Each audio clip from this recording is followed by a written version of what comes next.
Pas moins de 2 Golden Globes, dont celui du meilleur acteur, et puis 6 nominations pour les Oscars. On peut dire que Dallas Buyers Club, le nouveau film du Québécois Jean-Marc Vallée, fait partie des favoris. Catégorie meilleur film, meilleur scénario, meilleur costume maquillage, meilleur second rôle pour Jared Leto, qui joue un personnage transgenre, et surtout meilleur acteur pour Matthew McConaughey, qui a maigri pour les besoins de son rôle. C'est l'histoire vraie d'un cow-boy hétéro, sexe, drogue et rodéo, qui se retrouve séropositif et qui se tourne vers les traitements alternatifs qui étaient non autorisés aux États-Unis. Un Oscar en vue, Sarah Lasserie. Dallas Buyers Club, c'est l'histoire vraie de Ron Woodroof, un cow-boy macho homophobe, fan de sexe, drogue et rodéo, qui apprend qu'il est atteint du sida en 1985. On vous a testé positif pour le VIH. Nous estimons qu'il vous reste 30 jours à vivre. Y a rien sur cette terre qui puisse tuer Ron Woodroof en 30 jours. Ils ont de bons médocs au Mexique.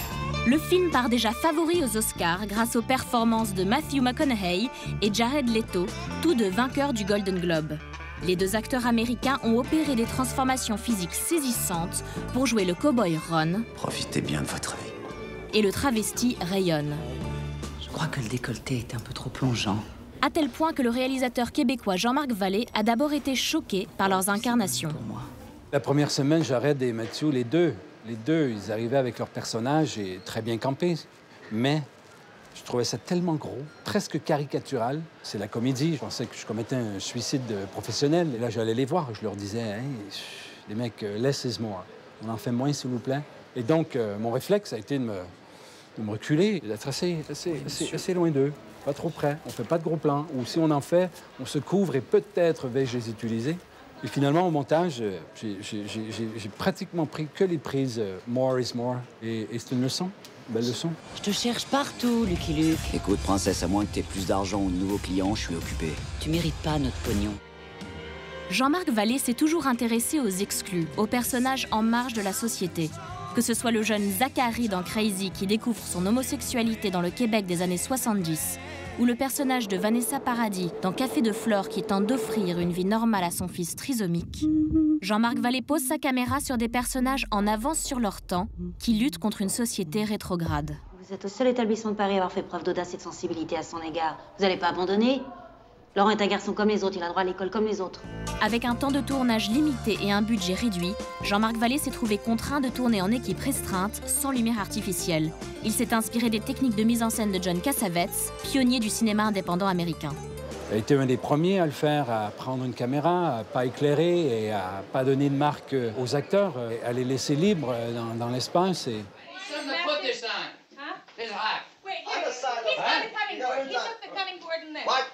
C'est ce qu'on a fait, d'abord parce qu'on n'avait pas le choix, parce qu'on avait très peu de moyens. J'ai couvert 3 acteurs, 3 angles, sans couper, en l'espace de 20 minutes, 30 minutes. Alors la numérique permet ça, et cette façon de faire, en 25 jours de tournage, on se devait d'être inventif. Et quand on demande à Jean-Marc Vallée de nous citer des films qui ont forgé son désir de cinéma, il évoque d'abord Les Valseuses de Bertrand Blier. J'étais au collège à Montréal et j'ai vu ce film et je me suis dit, je vais faire ça de ma vie, je crois. Je vais faire ça, je vais faire des films. Mais plus jeune, un des films là, que j'aimais revoir et revoir et revoir, c'était Gene Kelly dans Singing in the Rain. Et de le voir danser avec son partenaire, Make Him Laugh. Make him laugh, make him laugh. Don't you know everyone wants to laugh. Et là, je vous vois et vous avez le gros sourire. Tu vois? Make him smile. Make him laugh, make him laugh. Don't you know everyone wants to laugh?